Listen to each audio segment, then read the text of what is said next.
In the lush, vibrant halls of a stately residence, where diplomacy seamlessly merges with extravagance, a rather curious spectacle unfolded. A banquet thrown by Colombia's Vice President Francia naturally attracted the global elites. Yet, amidst the grandeur, an enigmatic tableau elicited raised eyebrows and whispered gossip. Meghan Markle directing Prince Harry to a corner, almost like a nanny banishing a child to a timeout. This spectacle transpired not just under the crystal chandeliers but in the hearts of the onlookers. Meghan Markle, with a calculated demeanor that some might call queenly but more judicious minds deem imposing, seemed to orchestrate the evening to her liking.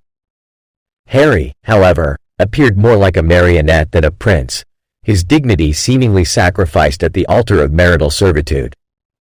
Vice President Francia, on the other hand, exuded an aura of authentic regal elegance. She stood as a beacon of humility and strength, her every word resonating with wisdom and poise. The contrast between our central characters could not have been more stark or ironically fitting. Harry found himself navigating this delicate social minefield, looking rather like a fish out of water. Meghan's directives, pointed and unyielding, cast a palpable shadow over the prince's once radiant glow.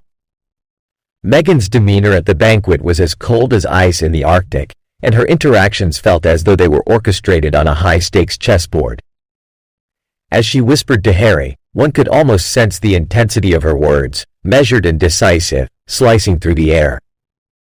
This was a side of Meghan often whispered about amongst royal insiders but rarely seen so vividly, the seeming paradox of a woman celebrated for breaking boundaries yet critiqued for her domineering disposition. By stark contrast, Francia engaged with her guests in a manner both warm and profound, a metaphorical lighthouse in a stormy sea of social pretensions. Her leadership style is imbued with empathy and brilliance, making her presence magnetic. She navigated conversations with grace, her words filling the air like melodies and forging connections as though she were an artisan weaving a fine tapestry. This was not just another event for her but a platform to cement relationships and foster mutual respect.